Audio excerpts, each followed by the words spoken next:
Hi friends, இன்றைக்கி காலையில் என்ன சாப்பாடுன்னு சொல்லி பார்க்கலாம். காலையில் 7 மணி நேரமே கரண்ட் வேறு இல்லை.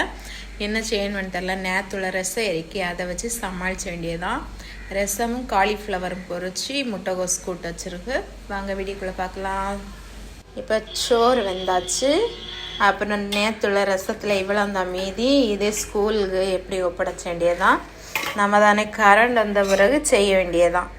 அப்புறம் காலிஃப்ளவரு முட்டைகோஸ் கூட்டு இவ்வளோதான் இன்றைக்கி ஸ்கூலுக்குள்ளே லஞ்ச். இப்போ 2 இரவு சாப்பாடு வச்சாச்சு, ரசமும் வச்சாச்சு. மீதி ரசம் இன்னும் இருக்குது. இவ்வளோத்தை வச்சு காலையில் உள்ள ஸ்நாக்ஸ் எதுவும் வச்சேலையே அதை கொடுக்க வேண்டியதான். இப்போ ரசம் சாப்பாடு வச்சாச்சு. இப்போ காலிஃப்ளவர் வைக்கலாம்.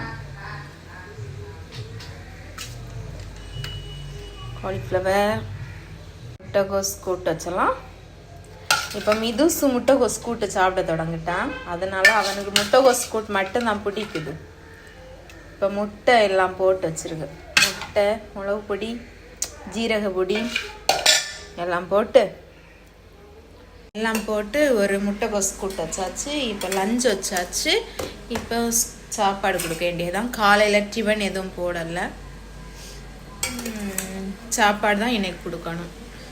இப்போ 2 இருக்கும் காலையில் உள்ள சாப்பாடு கொடுக்கலாம். இப்போ கொஞ்சம் முன்னாடி தான் கரண்டே வந்துச்சு. அதுக்கு பிறகு எதுவும் வச்ச முடியாது. இப்போ இவங்க 2 பேரையும் ஸ்கூல் விட்டுன்னு தான் கறி ஏதாவது வைக்கணும்.